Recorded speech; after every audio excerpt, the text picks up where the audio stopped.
ආයිබෝවන්. ඔබ ජාතික රූපවාහිනී ප්‍රධාන ප්‍රවෘත්ති ප්‍රකාශය සමග මම නිසංසලා රත්නායක. මම චමින්ද ගුණරත්න. මුලින්ම ප්‍රධාන ප්‍රවෘත්ති ශීර්ෂ පාඨ. රංජන් රාමනායකගෙන් හිස් වූ මන්ත්‍රී දුරේට අජිත් මානපිරම පත් කරන ගැසට් නිවේදනය නිකුත් කෙරේ.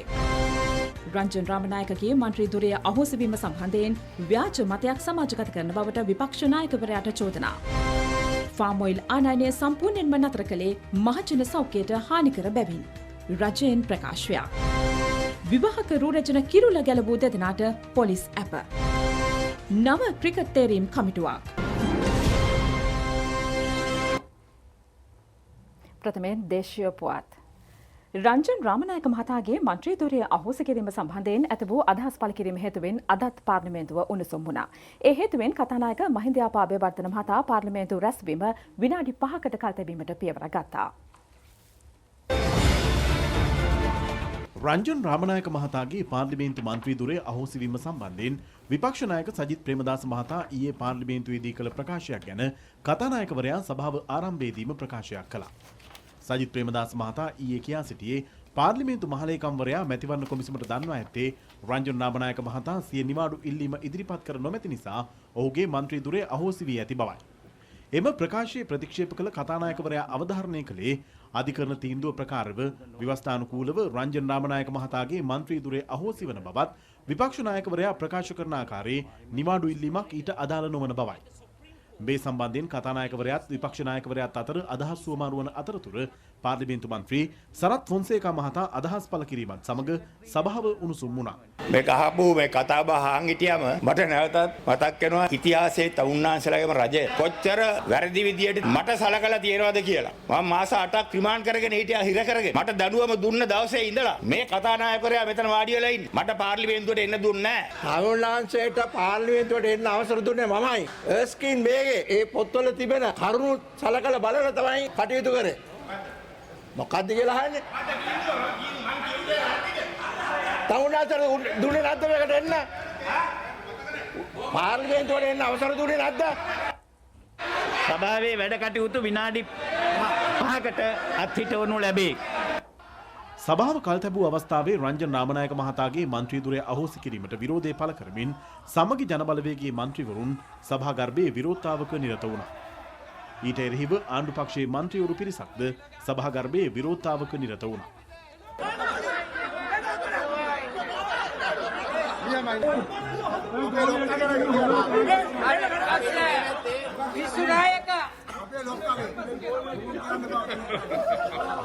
යලිත් සභාව ආරම්භ කෙරුණේ විනාඩි 20කට පසුවයි. කොපමණ ගුණ කළත් දුදනව නොවේති යහපත්. මාගේ අතින් යම්කිසි මේ සභාවේදී කාගේ හරි ත්‍රිදුන නම් මම පළමුවෙන් මේ ගැන කඩගාටු වෙනවා. ගරු කතානායකතුමනි මීට ටික වේලාවකට පෙර මේ සභාවේ ඇතිවෙන උණුසුම් තත්ත්වය පිළිබඳව ආචාර්ය හර්ෂද සිල්ලා ගරු මන්ත්‍රීතුමා ෆුල් කිට් ඇඳලා බොහොම ඩීසන්ට් පිට සභාවේ ඉන්න ගමන් ඊටම අශීලාචාර සිරස්සලයක් එක්ක ඒ උණුසුම් තත්ත්වය ෆොන්සේකා මහත්තයා කුණුවරපෙන් කෑ ගහන වීඩියෝ එක Facebook දාලා මේ සභාවට අගෞරවයක් කරනවා. ස්ථාවර නියෝග කඩ කරමින් සභාවේ සින්දු කියන වීඩියෝ එකක් දාලා කරුණා කළා මේවා ඇන්සර්ඩ් වාර්තාවෙන් ඉවත් කළ වැඩක් නැහැ. ඉතාම අශීලාචාර දෙයක් මෙයා කළා තියෙනවා. කරුණා කළා මේක ගැන හොයලා බලන්න. මේ ආණ්ඩු පක්ෂ සංවිධායකතුමා හැම වෙලාවෙම විපක්ෂයේ මන්ත්‍රීවරුන්ට අපහාස කරන සෙල්ලමක් පටන් ගන්න තියෙනවා අපි ප්‍රශ්න අහනකොට. එතුමා අදාළ නැති ප්‍රශ්නයක් දෙවෙනි වරට ඇහුවා. ඒක පෙන්වා දීම ආණ්ඩු පක්ෂයේ ප්‍රධාන සංවිධායක නෙමෙයි ඕන එක්කෙනෙක්ට අයිතිය තියෙනවා. වැඩේ තියෙන්නේ මෙතුමාට මොලේ නැහැ. ආණ්ඩු බලයේ තියෙද්දි මොලේ තිබුණේ නැහැ. මේකට හිතාන තියෙන ආණ්ඩු බලේ ඉන්නවා කියලා. කොයි මන්ත්‍රී දැනගන්න ඕනේ ස්ටෑන්ඩින් ඕඩර්ස් වල මොනවද තියෙන්නේ කියලා. මේ පාර්ලිමේන්තුවේ විනයක් තියෙන්න ඕනේ. ඒක තමයි ඇත්ත තත්ත්වය. දැන් අදත් බලන්න අද 11:35 ආස්කෝ ප්‍රහාරය සම්බන්ධව තියෙන විවාදේ. ඒ විවාදේ සම්පූර්ණයෙන්ම කඩාකප්පල් කරන උදේ. ඒක තමයි මේ විපක්ෂය කරන්නේ අද ඉඳගෙන. හැමදාම කරන්නේ මේ දේ. හැමදාම ඇවිල්ලා ටීවී එකට ඇවිල්ලා පණින දෙන්න හදන පාර්ලිමේන්තුවේ ඇතුළේ බොරු ටීවී ෂෝ කාරයෙක්. මේ පාර්ලිමේන්තුවේ පුටු කඩලා බයිබල් උස්සලා පොළයි දාපු කට්ටිය මේ සාන්තුවරු වෙන්න හදනවා. මේකේ බයිබලයක් තිබුණේ නැහැ. කරුණාකරලා ගිහිල්ලා රැස් කරගන්න කියලා ඉල්ලීමක් කරනවා. ගරු කතානායකතුමනි මේ පාර්ලිමේන්තුවේ කවදාකවත් බයිබලකින් ගහලා නැහැ. බයිබලය පළවෙනි වතාවට ගෙනාවේ හරෙන් ප්‍රනාන්දු මන්ත්‍රීතුමා. කවදාකවත් බයිබලයක් තිබිලා නැහැ. කතෝලික ආගමට මෙතුමා අපහාස කරනවා. මේක ඉල්ලලා රැස් කරගන්න ඕනේ. ඒව නැත්තම් ඒක ඉවත් කරන්න කියලා ඇන්සර්ට් එකම ඉල්ලලා හිටිනවා.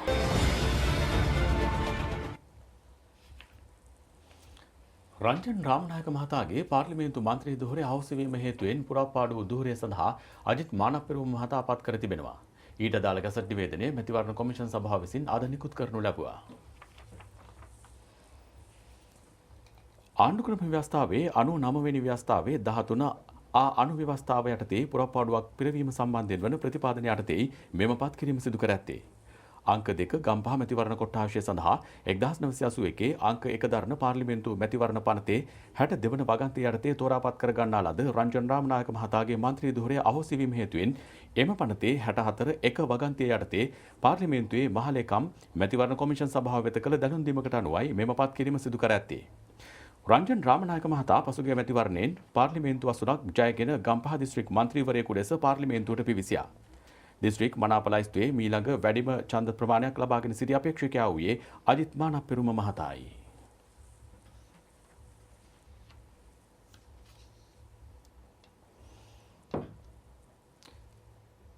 රංජන් රාමනායක මහතාගේ පාර්ලිමේන්තු මන්ත්‍රී ධුරය අහෝසි වීම පිළිබඳ ව්‍යාජ මතයක් සමාජගත කිරීමට විපක්ෂ නායක සජිත් ප්‍රේමදාස මහතා උත්සාහ දරන බවට ශ්‍රී ලංකා පොදු ජන පෙරමුණේ පාර්ලිමේන්තු මන්ත්‍රී ඩිලාන් පෙරේරා මහතා චෝදනා කරනවා. ඔහු මේ බව ප්‍රකාශ කළේ කොළඹදී අද පැවති ශ්‍රී ලංකා පොදු ජන පෙරමුණේ මාධ්‍ය හමුවට එක් වෙමින්. රංජන් රාමනායක මැතිතුමාගේ ඒ උසාවියේ දුන් නඩු තීන්දුව සම්පූර්ණයෙන්ම රට නොමග යවන ආකාරයට තමයි සජිත් ප්‍රේමදාස මහත්මයා දිගින් දිගටම කටයුතු කරන්නේ. එතුමා කියන්නේ රංජන් රාමනායක මැතිතුමා පාර්ලිමේන්තුවේ නිරපෙලා ඊළඟට ඉන්න മന്ത്രിවරයා අජිත් මානපෙරුම මන්තුමා ඉන්නේ සජිත් ප්‍රේමදාස මහත්තයා කියන බොරුව හැටියට මාස 3ක කාලයක් පාර්ලිමේන්තුව ආපු නැති නිසා. ඒක සම්පූර්ණයෙන් බොරු. රංජන් රාමනායක මන්තුමාගේ മന്ത്രി ධූරය අහෝසි වෙන්නේ පාර්ලිමේන්තුවට මාස 3ක් ආපු නැති නිසා නෙවෙයි. ශ්‍රේෂ්ඨාධිකරණය ලංකාවේ ඉහළම අධිකරණයෙන් එතුමා උසාවියට අපහාස කිරීම කියන වරද අවුරුදු 4කට සිර දඬුවම් ලැබුවා. ඒ කාරණේ නිසා එතුමා අපේම ව්‍යවස්ථාවේ 89 සහ 91 වෙන කියන වගන්තිය යටතේ පාර්ලිමේන්තු හෝ ජනාධිපතිවරණයක හෝ ඡන්දය ලබා දීමට ඡන්දය දීමටවත් දුසුසුසෙක් වෙනවා. එතුමාගේ മന്ത്രി ධුරය අහෝසි වෙන්නේ ශ්‍රේෂ්ඨාධිකරණයෙන් එතුමාට ලැබුණු දඬුවම මත මිසක්කා පාර්ලිමේන්තුවට මාස 3ක් ආවේ නැහැ කියන කාරණේ මත නෙවෙයි. දැන් සජිත් ප්‍රේමදාස මහත්තයලා කරපු අන්ත ගොබ්බ හරක් වැඩේ තමයි ශ්‍රේෂ්ඨාධිකරණයෙන් දුන්න නඩු තීන්දුව සම්බන්ධයෙන් ඊට පහළ අපල් අධිකරණයට කියන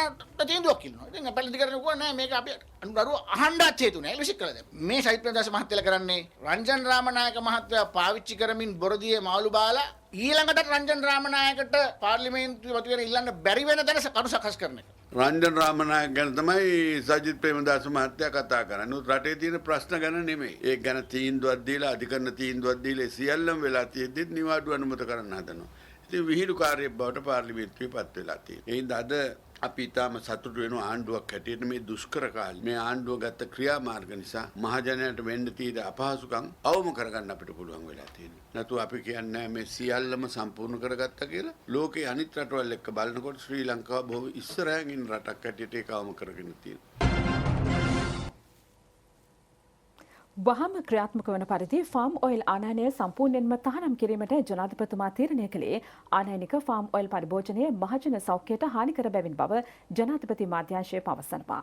දල ෆාම් ඔයිල් භාවිතයෙන් සැකසූ ආහාර වර්ග පරිභෝජනය ප්‍රධාන පෙළේ රෝගකාරකයක් බව වෛද්‍ය හා ආහාර විශේෂඥයින් විටින් විට පෙන්වා දී ඇති බවයි එම මාධ්‍යාංශය නිකුත් කළ නිවේදනයේ දැක්වෙන්නේ.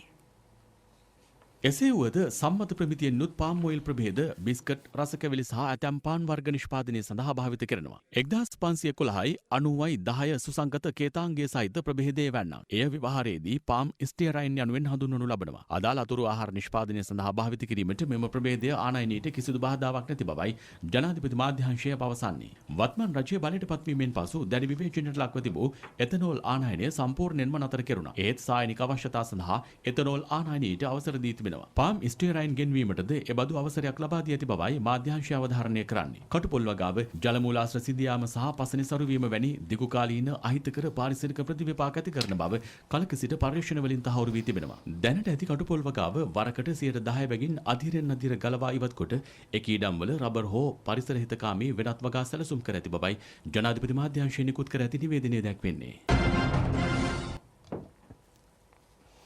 ලෝක විවාහකරු රැජින කැරොලයින් ජූරි මහත්මිය සහ නිරූපණ ශිල්පිනියක් වන චෝලා පත්මේන්ද්‍ර යන දෙදෙනා බැඳුම් කරයකට අත්සන් ලබා ගැනීමෙන් අනතුරුව පොලිස් අපමත මුදා හැරුණා.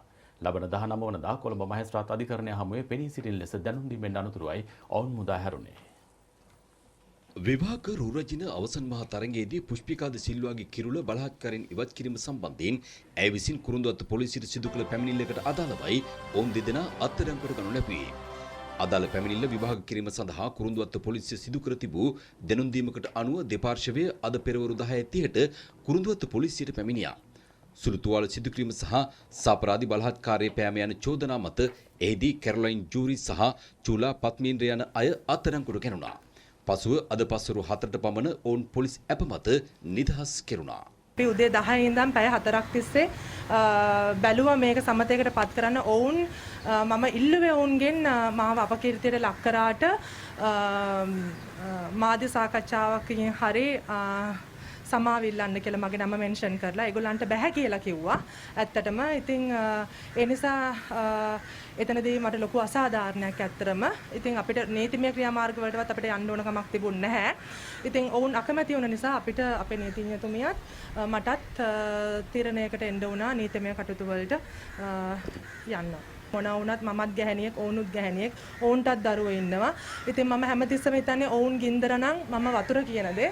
මොකද මිනිස්සු හැමෝම කැමති වතුරට ගින්දරට නෙමෙයි. ඉතින් මම ඔවුන්ට හැමදාටම මම සමාව දෙනවා. I can forgive but I can't forget.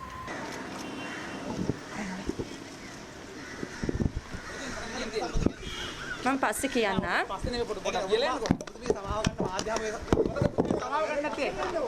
මං කිව්වනේ මම පස්සේ කියන්නම් කියලා. මේක අධිකරණයේ දැනට තියෙන්නේ අධිකරණයේ විනිශ්චිත කාරණාව නිසා අපි ඉදිරියේදී මේ ගැන අදහසක් ඉදිරිපත් කරනවා. ජනාධිපති ගෝඨාභය රාජපක්ෂ මැතිතුමා ශ්‍රී දළදා සමිඳුන් වැඳ පුදා ආශිර්වාද ලබා ගත්තා. එතුමා මහනුවරට පැමිණියේ ඊයේ පෙරවරුවේ. දළදා මාලිගාව වෙත ගිය ජනාධිපතිතුමා පිළිගනු ලැබුවේ දියවඩන නිලමේ නිලංගදෑල මහතා විසින්.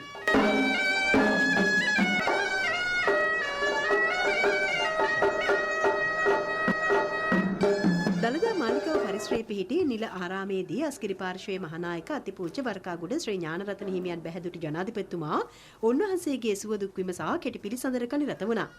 අස්ගිරි මහා විහාරීය සංඝ සභික බදුළු මුතියංගන රාජ මහා විහාරාධිපති ආචාර්ය පූජ්‍ය මුරුද්දෙනියේ ධම්මරතන හිමියන්ද එම අවස්ථාවට වැඩම කර සිටියා. අතීතයේ පැවති ශාස්ත්‍රීය ගම යලි ගොඩනැගීමට ගමින් ගමට චාරිකා කරමින් ජනාධිපතිතුමා ගෙන යන වැඩපිළිවෙල නාහිමිවරුන්ගේ පැසසුමට ලක් වුණා. ග්‍රාමීය ජනතාවට ඉහළ ජීවන තත්ත්වයක් උදා කර නොදී ගම දියුණු කළ නොහැකි බව පෙන්වා දුන් ජනාධිපතිතුමා කෘෂිකර්මාන්තයේ උන්නතිය වෙනුවෙන් රජයේ කැපවී ක්‍රියා කරනුයේ ගමේ ජනතාව නගා සිටුවීමට බව කියා සිටියා. ආනයනයේ සීමා කරමින් මෙරට වගා කළ හැකි සෑම භෝගයක්ම වගා කිරීමට අවස්ථාව ලබා දුන්නේ පිටරට ගොවියාට ගිය මුදල් අපේ ගොවියා අතටපත් කිරීමටයි. වගා කළ හැකි සෑම බිමක්ම කෘෂිකර්මාන්තය සඳහා යොදා ගැනීමට සැලසුම් කර තිබෙනවා. ගොවි ජනතාවට නව තාක්ෂණය හඳුන්වා දෙමින් අසුණු වැඩි කර ගැනීමට මෙන්ම නව පරපුර ක්ෂේත්‍රයට ආකර්ෂණය කර ගැනීමට කටයුතු කරමින් සිටින බවද ජනාධිපතිතුමා සඳහන් කළා. කොවිඩ් අර්බුදයට සාර්ථකව මුහුණ දීමට හැකි වූයේ රජයේ ගෙන ගිය වැඩපිළිවෙල නිසායි. අද සෑම ක්ෂේත්‍රයකම දියුණුවක් දක්නට ඇති අතර අනාගතයේ දෙස අවධානය යොමු කළ සංවර්ධන වැඩපිළිවෙලක් රට තුළ ක්‍රියාත්මක බව ජනාධිපතිතුමා පෙන්වා දුන්නා. මෙරට සෞභාග්‍ය සංකේතයක් බඳු තේ කර්මාන්තයේ බිඳ වැටීමට ඉඩ නොතබා ශක්තිමත්ව ඉදිරියට ගෙන යනු පිණිස තේ වගාකරුවන්ට සහන සලසමින් ක්ෂේත්‍රයේ උන්නතිය වෙනුවෙන් පියවර රැසක් ගෙන ඇති බව ජනාධිපතිතුමා අවධාරණය කළා. මහා සංඝරත්නය පෙන්වා දුන්නේ ගැටලු නිරාකරණය කරගනිමින් රටේ ඉදිරි ගමන වෙනුවෙන් සියලු දෙනා එක්ව අත්වැල් බැඳගත යුතු බවයි. ශ්‍රී දළදා සමිඳුන් වැඳ පුදා ගැනීමට පැමිණි ජනතාවගේ තොරතුරු විමසා සිටි ජනාධිපතිතුමා ඔවුන් සමග සුහද කතා බහක නිරත වුණා. අනතුරුව ජනාධිපතිතුමා මල්වතු මහා විහාරයේ වෙත ගොස් මල්වතු පාර්ශ්වයේ මහානායක අතිපූජ්‍ය තිබ්බටුවාවිය ශ්‍රී සුමංගල හිමියන් බැහැ දැක ආශිර්වාද ලබා ගත්තා.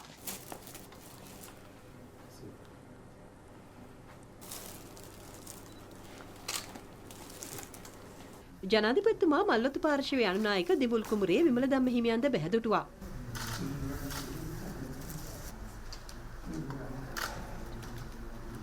උන්වහන්සේ වැඩවෙසෙන සංඝාවාසයේ ප්‍රතිසංස්කරණයේ ශ්‍රී ලංකා නාවික හමුදාවේ දායකත්වයෙන් මේ දිනවල ක්‍රියාත්මකයි. එය නිරීක්ෂණය කළ ජනාධිපතිතුමා වැඩ කඩිනමින් නිම කරන ලෙස උපදෙස් ලබා දුන්නා. ගැටඹේ රාජෝපවනාරාමයේ වෙත ගිය ජනාධිපතිතුමාට විහාරාධිපති පූජ්‍ය කැප්පෙටියාගොඩ සිරි විමල ස්වාමින් වහන්සේ සෙත් පිරිස් සජ්ජායනා කර ආශිර්වාද කළා. ස්වකීය 90 වන ජන්මදිනය වෙනුවෙන් සම්පාදනය කෙරුණු යතිවර හදවත විනිවිද දුටිමි කෘතිය නාහිමියන් විසින් ජනාධිපතිතුමා වෙත පිළිගන්වනු ලැබුවා.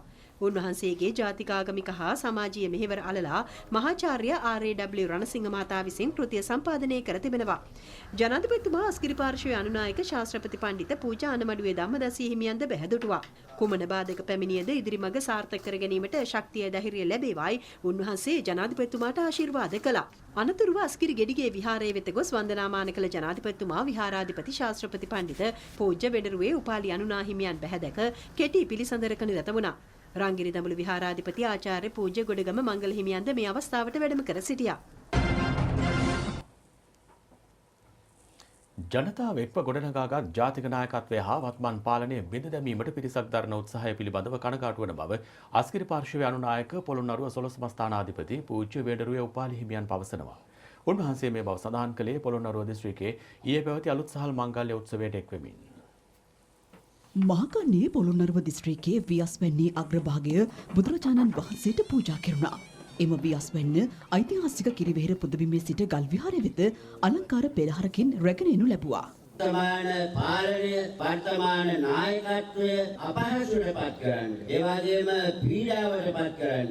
ඒ සිදුවෙන යහපත් පැත්ත සීගැන්වීමක් නැතුව මේ රටේ ජනතාව ජාතිකත්වයක් ඇතිව පීඩවපු නායකත්වයට අතර වටෙන් පහර දෙමින් නැවත අවුරුදු 62ක් තිස්සේ ආපස්සට ගිය රට බලාපොරොත්තු තැනට ගෙනීමට දිය යුතු සහාය වෙනුවට ඇගීම වෙනුවට හැම අතින්ම කඩාවට්ටවන මට්ටමට පරිසරයක් ගොඩනංවන බවත් අපට පේනවා. අපි ඒ ගැන කනගාටු වෙනවා.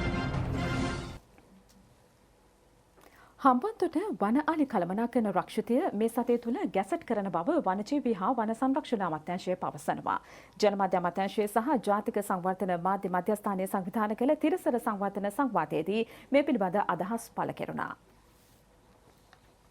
හම්බන්තොට අලි කළමනාකරන රක්ෂිතයේ ප්‍රකාශයට පත් කිරීම සඳහා දැනට නීති කෙටුම්පත් සම්පාදකයන්ගෙන් අපිට අනුමැතිය හම්බෙලා යම්කිසි සංශෝධන වගේක් තිබ්බා. අපි ඒක ගිය සිකුරාදා නැවත නීති කෙටුම්පත් සම්පාදකයට යොමු කළා. අද හවස වෙනකොට ලබා ගන්න පුළුවන් වෙයි. අපි මේ සතිය ඇතුළත රක්ෂිතයේ ප්‍රකාශයට පත් කිරීම සඳහා අවශ්‍ය සියලුම ක්‍රියාමාර්ග ගන්නවා. වැලි සහ පස් ගත්තහම ඇත්ත වශයෙන්ම ඉදිරි වසර කිහිපය තුර අපි හිඟයකට මුහුණ පාන්න ඉඩකඩ තියෙනවා. මේකට ප්‍රධාන හේතුවක් තමයි පරිසරයට නිගා දෙන ආකාරයට මේ කැණීම් සිදු කිරීම. ඒ වගේම වැලි නැවත ප්‍රතිනිර්මාණය වීම සඳහා යම්කිසි කාලයක් අවශ්‍යයි. ප්‍රධාන විකල්පය තමයි මුහුදු වැලි. මුහුදු වැලි පිළිබඳව ජනතාවගේ යම්කිසි ආකල්පයක් තියෙනවා මේක ගුණාත්මක භාවයෙන් අඩුයි කියලා. නමුත් එවැනි තත්ත්වයක් නැහැ. එය ගුණාත්මක භාවයෙන් ඉහළ වැලි. ඊළඟට තව තියෙනවා කඩා බිඳලා ඉවත දමනු ලබන ගොඩනැගිලි අබලි ද්‍රව්‍ය. දැන් ඇතැම් රටවල් වල මෙන්න මේ ගොඩනැගිලි අබලි ද්‍රව්‍ය ක්‍රෂ් කරලා ඒ වැලි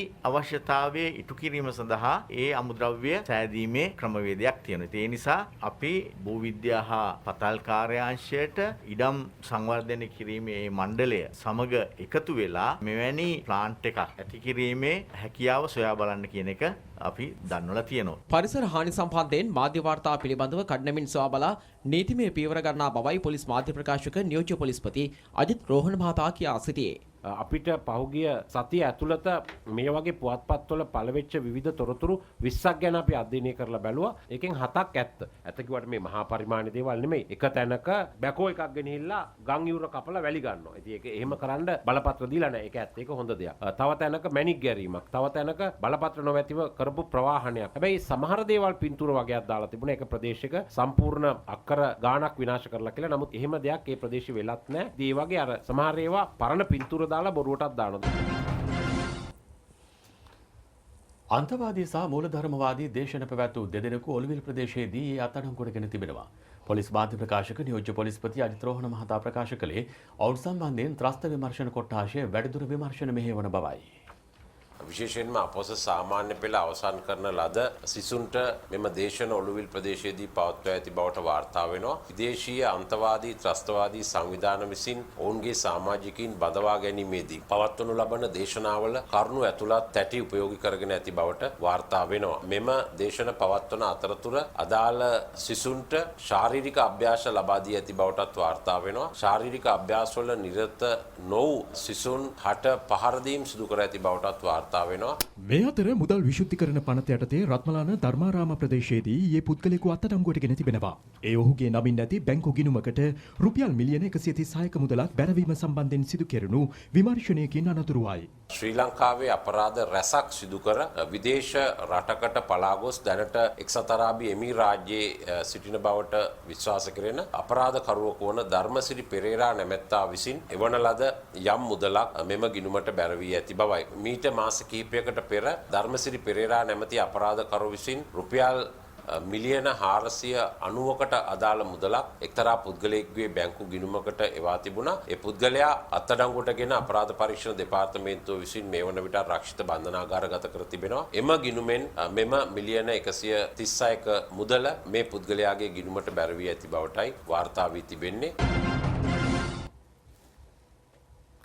ඕනෑම තරාතිරමකට අයත් පුද්ගලයන්ට සහ රටේ සෑම ප්‍රදේශයකටම සමාන ප්‍රතිලාභ අත්වන යහපත් ජාතික සෞඛ්‍ය පද්ධතියක් ගොඩනගන බව ජනාධිපති ගෝඨාභය රාජපක්ෂ මැතිතුමා පවසනවා. මහනුවර වෛද්‍ය සංගමයේ 43 වෙනි වාර්ෂික අධීන සැසියේ සමාරම්භක දින ප්‍රධාන ආරාධිතයා ලෙස එක්වෙමින් ජනාධිපතිතුමා මේ බව කියා සිටියා. රැස්වීම ඊයේ පස්වරුවේ පැවැතුනේ මහනුවරදී. අදාළ ඉලක්කය කෙටි කාලයකදී සපුරා ගැනීමට නව අදහස් ඉදිරිපත් කරන ලෙස ජනාධිපතිතුමා වෛද්‍යවරුන්ගෙන් ඉල්ලීමක් කළා. සෞභාග්‍ය දැක්ම ප්‍රතිපත්ති ප්‍රකාශයට අනුව නිරෝගී ජාතියක් සහතික කිරීම රජයේ ප්‍රධාන පරමාර්ථයක්. දීර්ඝ කාලීන ගැටලු හඳුනා ගනිමින් ඊට විසඳුම් සෙවීමට වෛද්‍යවරුන්ගෙන් හා සෙසු සෞඛ්‍ය සේවා වෘත්තිකයන්ගෙන් සමන්විත පුළුල් සෞඛ්‍ය ප්‍රජාව රජය සමග එක්ව ක්‍රියා කිරීම අත්‍යවශ්‍ය බව ජනාධිපතිතුමා අවධාරණය කළා. එතුමා කියා සිටියේ ගම සමග පිළිසඳර වැඩසටහන් සඳහා දිස්ත්‍රික්ක 17ක ගම්මානවල කළ චාරිකාවලදී ග්‍රාමීය සහ වතු ප්‍රජාව මුහුණ දෙන විවිධ ගැටලු ඍජුවම අත්දැකීමට හැකි වූ බවයි. සෞඛ්‍ය පද්ධතියේ ජයගත යුතු යම් දුර්වලතාද එහිදී හඳුනා ගැනීමට හැකි වුණා. As outlined in the Vistas of Prosperity and Splendor, my policy සෞභාග්‍ය දැක්ම ප්‍රතිපත්ති ප්‍රකාශයේ සඳහන් ඇති පරිදි අපේ රජයේ මධ්‍යම ප්‍රතිපත්ති රාමුව තුළ නිරෝගී ජාතියක් බිහි කිරීමේ අරමුණ මූලික ඉලක්කයක්. අපේ ජාතික සෞඛ්‍ය ක්‍රමවේදයක් සකස් කළ යුතුයි.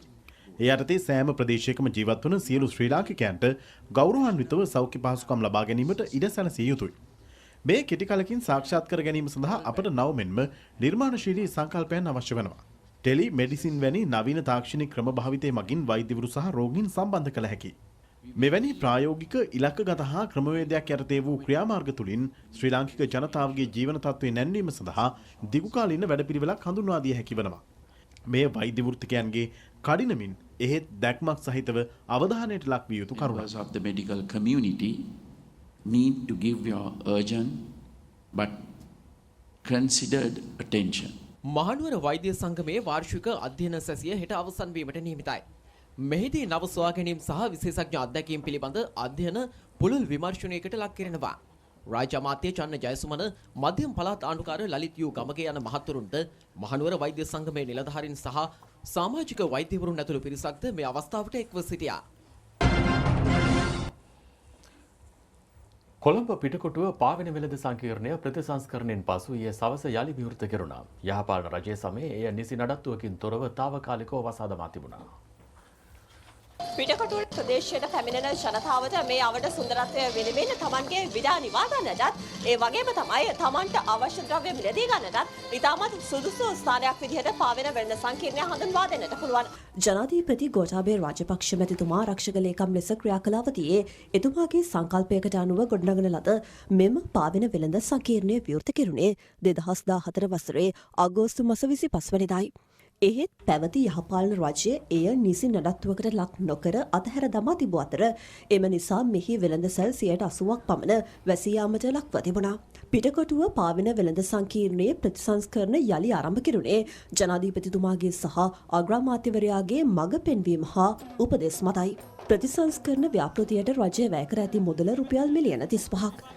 උද්‍යානයක් ස්ථාපනය කිරීම, ජලය පවිත්‍ර කිරීමේ උපාංග පද්ධතියක් සවි කිරීම, පදිකෙන් සඳහා පාලමක් ඉදි කිරීම, ඩී.ආර්. විජේවර්ධන මාවත සහ පාවෙන වෙළඳ සංකීර්ණය පදික මාරුවක් මගින් සම්බන්ධ කිරීමද ඇතුළත්ව මෙහි සංවර්ධන කටයුතු තවදුරටත් ක්‍රියාත්මක කිරීමට නියමිතයි.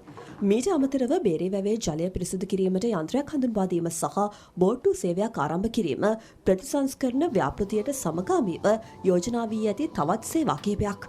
10-14 කාලය නාගරික සංවර්ධනයේ ස්වර්ණමය යුගය කියලා අපි හැමෝම දන්නවා. ඒ කාලේ තමයි ආසියාවේ වේගයෙන්ම දියුණු නගරය කියලා කොළඹ නගරයට සම්මානයක් පවා ලැබුණේ. එදා තිබුණු ඒ සංවර්ධන ව්‍යාපෘති යම්කිසි හේතු නිසා 2015 ඉඳන් මන්දගාමී වෙලා ඊට පස්සේ මේ කොවිඩ් අර්බුදයත් ඇවිල්ලා අපේ රටේ මිනිස්සු තුළ යම්කිසි ඍණාත්මක මානසිකත්වයක් ඇති වෙලා තියෙනවා.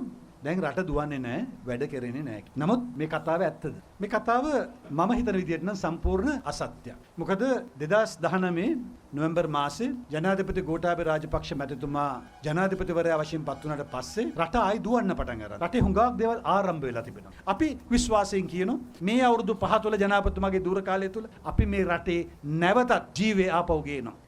අමාත්‍ය ගාමිණී ලොකුගේ මහතා පාර්ලිමේන්තු මන්ත්‍රීවරුන් වන ප්‍රේමනාත් සීතලපත යදාමිනී ගුණවර්ධන සහ කොළඹ පුරපති රෝසි සේනානායක මහත්මිය ඇතුළු පිරිසක්ද පාවෙන වෙළඳ සංකීර්ණය යලි විවෘත කිරීමේ අවස්ථාවට එක්ව සිටියා.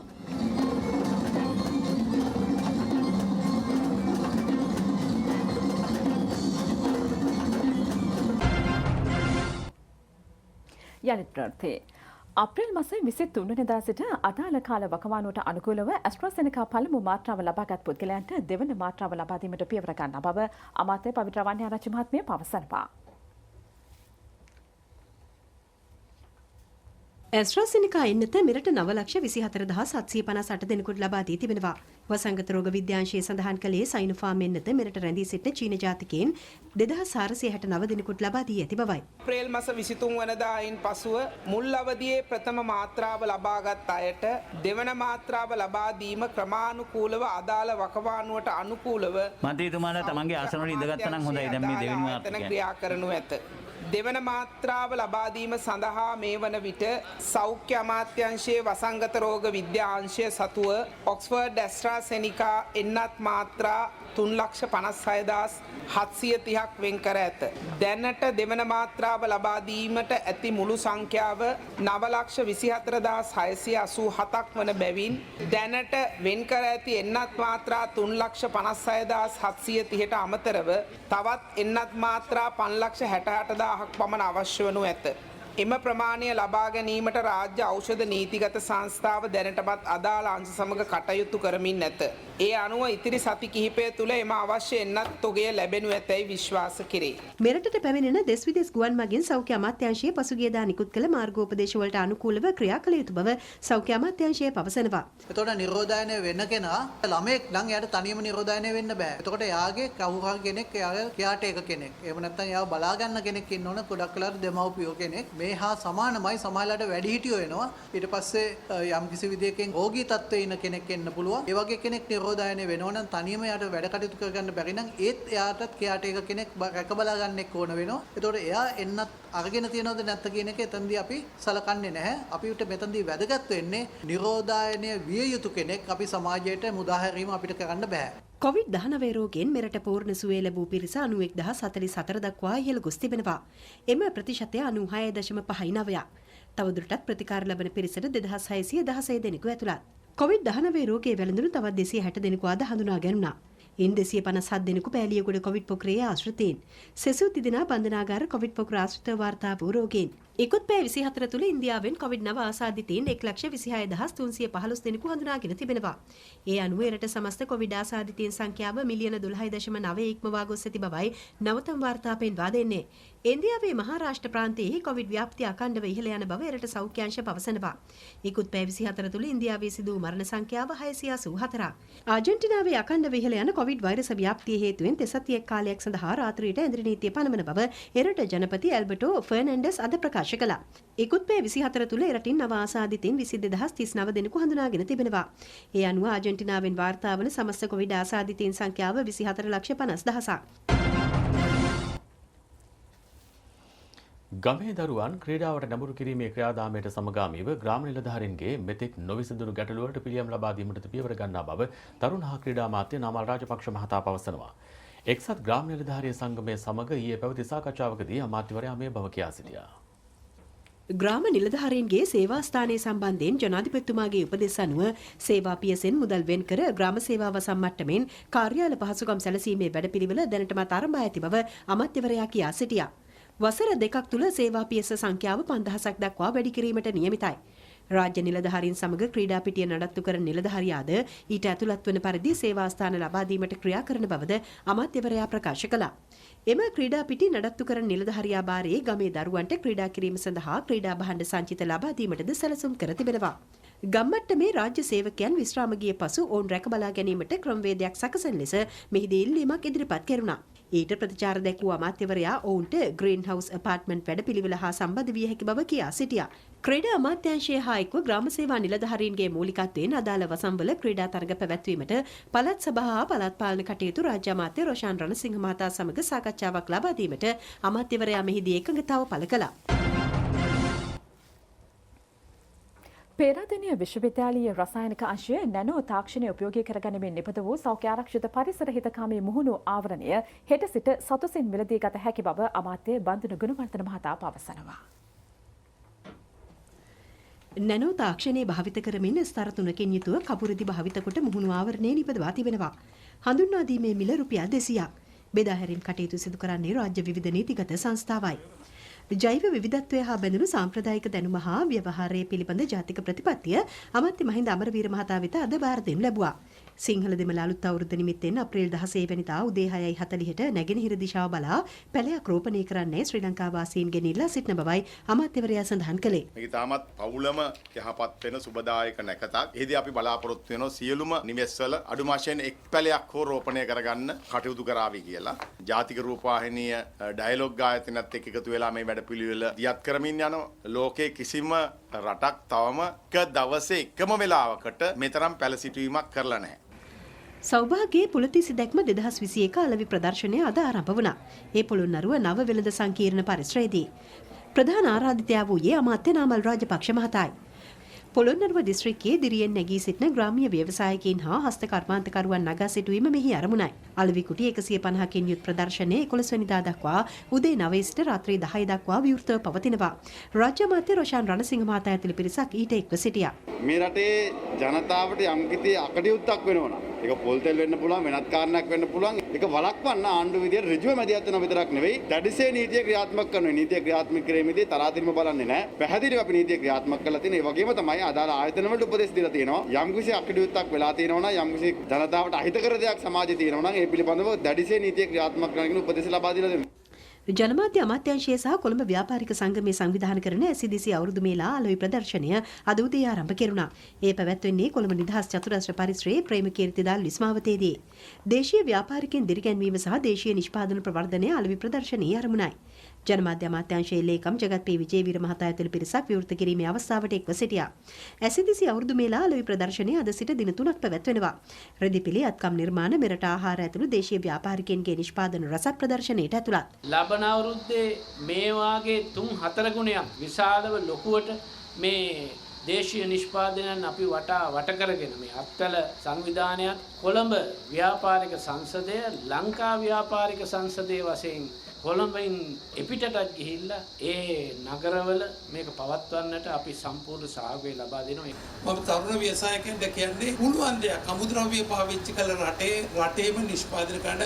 මම හිතන්නේ 70 පස්සේ අපිට ආපු දේශීය ආර්ථිකයක් ගැන හිතන නායකයෙක් රටේ ඉන්නවා. මම හිතන්නේ මේක අපි කරගත යුතුමයි. මේ අවස්ථාවමයි. ආයි පැන්නොත් පැන්නම තමයි. ශ්‍රී ලංකාවේ ප්‍රථම වතාවට ගුවන්තොටුපළ අභ්‍යන්තර තොරතුරු දැනගැනීම සඳහා Google Indo Map නමින් ගෘහස්ත සිතියම් තාක්ෂණය හඳුන්වා දීම අද සිදු කෙරුණා. ඒ කටුනායක අන්තර්ජාතික ගුවන්තොටුපළ පරිසරයේදී Android උපාංග සහිත ස්මාර්ට් ජංගම දුරකථන සහ ටැබ් උපකරණයකින් ඒ සඳහා ප්‍රවේශ විය හැකියි. ගුවන් මගී සේවා සපයන සියලු ස්ථාන පිළිබඳ තොරතුරු මෙමගින් දැනගත හැකියි. ගුවන් ගමන ආරම්භ කිරීමට පෙර හෝ ගුවන්තොටුපළට පැමිණීමට පෙර හෝ අදාළ ගමන් මාර්ගයේ පිළිබඳ තොරතුරු සොයා ගැනීමට හැකියවීම මෙහි ඇති විශේෂත්වයයි. ගුවන්තොටුපළ හා ගුවන් සේවා සමාගමේ සභාපති විශ්‍රාමික මේජර් ජෙනරාල් G.A. චන්ද්‍රසිරි, ශ්‍රී ලංකන් ගුවන් සමාගමේ සභාපති අශෝක් පතරගේ යන මහත්වරුන්ද මේ අවස්ථාවට එක්ව සිටියා. සමත මණ්ඩල කමිෂන් සභාවට අනුයුක්තව උපාධිධාරී සංවර්ධන නිලධාරීන් සඳහා පත්වීම් ලිපි ප්‍රදානය අධිකරණ අමාත්‍යාංශයේ ලේකම් MNPK මායාදුන්නේ මහතාගේ ප්‍රධානත්වයෙන් කොළඹ අලුත්කඩේ නීතිඥ සංගම් ශාලාවේදී අද සිදු කෙරුණා. පත්වීම්ලාභීන් සංඛ්‍යාව 154ක්. සමත මණ්ඩල කමිෂන් සභාවේ සභාපති විශ්‍රාමික විනිසුරු හෙක්ටර් යාපා මහතා ඇතුළු පිරිසක් මේ අවස්ථාවට එක්ව සිටියා. සුන්දර නුවරඑළිය සැලලිහිණි වසන්තය ලබන 30 වනදා දක්වා පැවැත්වෙනවා. එය සංවිධානය කරන්නේ නුවරඑළිය මහනගර සභාවයි. මෙවරත් මාධ්‍ය අනුග්‍රහය ජාතික රූපවාහිනියෙන්.